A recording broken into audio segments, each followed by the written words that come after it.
Il y a des événements où on se rappelle exactement où on était et ce qu'on faisait. Moi, je me rappelle exactement le jour où j'ai découvert l'intelligence artificielle.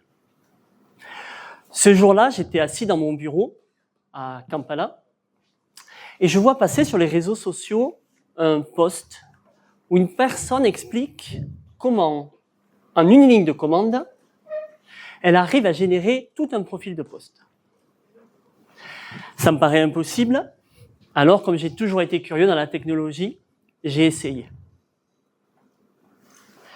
Nous étions le 30 novembre 2022 et je venais de découvrir ChatGPT. Et je ne savais pas encore que ça allait changer le reste de ma carrière. Ce jour-là, j'étais tellement enthousiaste que j'ai passé ma journée à jouer avec l'intelligence artificielle. Je me tenais la tête en me disant « mais c'est pas possible, c'est pas possible ». J'étais tellement excité sur mon siège qu'à un moment, ma femme est venue me voir pour me demander qu'est-ce qui se passait. Et quand je lui ai dit que c'était un logiciel qui me mettait dans cet état, elle a juste haussé les épaules et elle est partie. Ce jour-là, j'étais partagé entre deux sentiments. D'un côté, j'étais tellement enthousiaste de découvrir une technologie qui me faisait deviner un monde nouveau qui était en train d'arriver. Et en même temps, je sentais au fond de moi une inquiétude. Pas pour moi, mais je pensais à mes deux filles. J'étais en train de me dire, est-ce qu'elles vont grandir dans un monde où l'IA fera tout mieux qu'elles? Est-ce que ce que je leur apprends aujourd'hui leur sera encore utile demain? Comme tous les parents, je m'inquiétais pour mes enfants. Mais la peur n'évite pas le danger. Alors personnellement, j'ai plongé corps et âme dans l'exploration de l'intelligence artificielle. Ce que j'y ai découvert m'a souvent sidéré et parfois également effrayé. En 2022, l'IA était déjà capable de produire toutes sortes de textes et des images très réalistes. Depuis cette date, il ne se passe pas une semaine sans que je découvre une fonctionnalité de l'IA qui challenge ce que je croyais réservé à l'homme. Certaines de ces capacités m'ont particulièrement sidéré. Sa capacité de conviction. Si je veux vous convaincre de quelque chose, il va falloir que j'ai les bons arguments. Mais il faudra également que je me connecte avec vous, que je comprenne votre état d'esprit, que je comprenne quel est votre besoin intime. Des chercheurs ont mené une expérience et ont confronté humains et intelligence artificielle autour d'un jeu de négociation sociale. L'objectif, convaincre les autres participants de jouer en sa faveur. Curieusement, l'IA a dépassé tous les participants. Non seulement elle était capable de convaincre les autres personnes de se comporter comme elle souhaitait, mais le plus effrayant, elle était capable de mentir pour atteindre ses objectifs. Comment ne pas s'inquiéter d'avoir de tels outils entre les mains de gouvernements, d'entreprises ou de pirates informatiques malveillants? Un autre exemple qui m'a fasciné. 2014, Douglas Hofstadter génère une partition de piano dans le style de Chopin. Puis il demande à un pianiste professionnel de jouer cette partition devant une assemblée comme vous, parmi d'autres morceaux de Chopin. Curieusement, personne dans la salle n'a été capable de faire la différence entre les morceaux de Chopin et les morceaux générés par la machine. 2014, il fallait un scientifique et un pianiste. Aujourd'hui, chacun parmi vous peut, en 2 minutes, générer un morceau complet avec les instruments et le chant. Et je vous garantis que personne ne fera la différence avec une voix humaine. Comment ne pas s'inquiéter pour nos amis artistes? Alors quand on voit les capacités de l'IA, peut-être qu'on est en droit de se demander comment on a fait pour arriver ici. Comment faire un tel bond technologique en quelque temps. Pour vous expliquer cela, je vais vous parler d'un problème fondamental, crucial, que l'on trouve sur Internet, identifier des photos de chats. Alors, dans l'informatique, qu'on disait traditionnelle, si on veut reconnaître un chat, il faut coder, il va falloir décrire tous les éléments du chat. Alors, un programmateur indiquera qu'un chat, c'est 4 pattes, 2 oreilles, 2 yeux en amande, une moustache fine, une fourrure, etc. Mais si ce programme-là, je l'applique à ce chat, on s'aperçoit que finalement la pelure, la fourrure n'était pas un élément si important et distinctif. Mais si maintenant, j'essaye de reconnaître ce chat, ou encore ce chat-là, on voit qu'il va être très difficile de trouver des règles qui permettent de reconnaître tous les chats. Pourtant, un enfant de 2 ans est capable de faire cela. Et c'est là où l'IA intervient. Les scientifiques se sont inspirés du cerveau humain. Ils ont créé des réseaux de neurones et les ont alimentés avec des images. Et le réseau de neurones a été capable de repérer des points communs, des récurrences dans les schémas.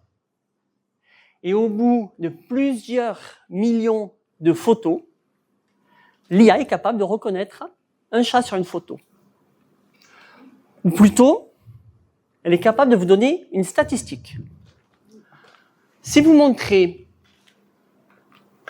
ce chat, le chat, voilà. Si vous montrez ce chat, l'IA va vous dire qu'elle voit un chat, mais à 87%. Elle voit une panthère à 3%. Un chien à 0,8%. Et pourquoi pas un grippin à 0,001%. 2 choses importantes à retenir à ce moment-là. Premièrement, l'IA ne réfléchit pas comme nous. L'IA fait un calcul mathématique et pour vous donner une statistique. Et la réponse la plus probable, c'est le chat. Deuxième point. Tant qu'on donne des données à une IA, elle va progresser. Aujourd'hui, personne n'est capable de dire jusqu'où la progression peut aller. Alors, si je vous dis que l'IA dépasse nos compétences humaines dans de nombreux domaines, et que personne ne sait où l'IA va s'arrêter, alors mon inquiétude paraissait fondée de se dire, va-t-on dans un monde où l'IA fera tout mieux que nous? Moi, je n'y crois pas du tout. Moi, je n'y crois pas du tout parce que il manque à l'IA des compétences qui sont typiquement humaines. 3 me paraissent importantes. L'empathie. L'empathie, c'est notre capacité à ressentir les émotions des gens en face de nous. Dans notre cerveau, nous avons des neurones miroirs qui nous permettent physiquement de comprendre les émotions des gens en face de nous. Et ça, l'IA, évidemment, ne peut pas le faire. Mais quand vous voulez nouer une relation avec une personne, vous avez besoin de sentir, est-ce que vous pouvez faire confiance à cette personne? Est-ce que vous avez envie de travailler avec cette personne? Un autre exemple dans l'art. Au début de mon intervention, je vous ai présenté des créations générées par l'IA. Mais n'oubliez pas, si l'IA était capable de générer une partition dans le style de Chopin, c'est parce qu'elle a vu, lu, entendu tout ce que Chopin a fait. Mais la créativité, ce n'est pas uniquement de combiner les choses que l'on a trouvées. Le créateur, c'est celui qui, à partir du néant, va produire une réalisation qui n'a jamais été vue auparavant. Van Gogh, Picasso ont révolutionné la peinture. Dans le domaine de la science, Einstein répondait en substance à son fils qui lui disait « Pourquoi tu es si célèbre, papa ?» qu'il avait eu la chance de voir plus loin que les autres. Ce que Einstein appelle la chance, moi j'appelle ça la créativité. Aujourd'hui, dans le monde, aucune innovation disruptive n'est possible sans un cerveau humain. Un point très important pour moi, l'humour. Aujourd'hui, aucune IA ne me fait rire. Le rire, l'humour, c'est l'inattendu, le soudain, la surprise, l'improbable. Et l'improbable, l'IA est incapable de faire. Mais tous les conférenciers que vous allez voir aujourd'hui, ils savent parfaitement que pour capter votre attention, une touche d'humour est importante.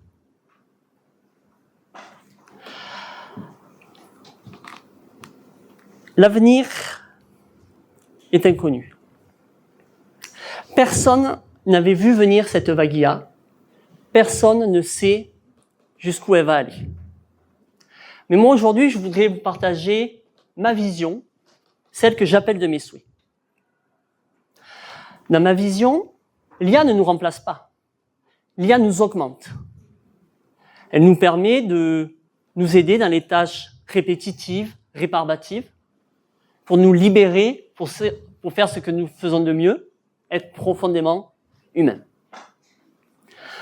Pour moi, demain, les réalisations humaines, ça sera comme ces pièces d'artisanat faites à la main, avec le cœur, qui sont peut-être imparfaites, mais qui ont cette valeur inestimable de nous connecter avec la personne qui a réalisé cette pièce. Alors, pour conclure, je vais vous parler de mes filles. Vous dire que je ne suis pas inquiet, je mentirais. Mais j'ai confiance, parce que je vois un chemin. Je leur apprends le français, l'histoire, les mathématiques, même si je sais que demain, probablement, une IA fera ça pour elles. Mais je leur apprends aussi le dessin, le piano, pour développer leur créativité. Les langues étrangères, pour qu'elles puissent se connecter à d'autres cultures et à d'autres personnes. Le théâtre, pour qu'elles apprennent à mieux comprendre leurs émotions et qu'elles développent leur sens de l'humour. En résumé, je les accompagne à développer les talents que la nature leur a donnés. Pour que demain, elles ne soient pas esclaves d'une technologie, mais que, au contraire, elles soient maîtresses des outils qui leur permettront de s'épanouir pleinement. Je vous remercie.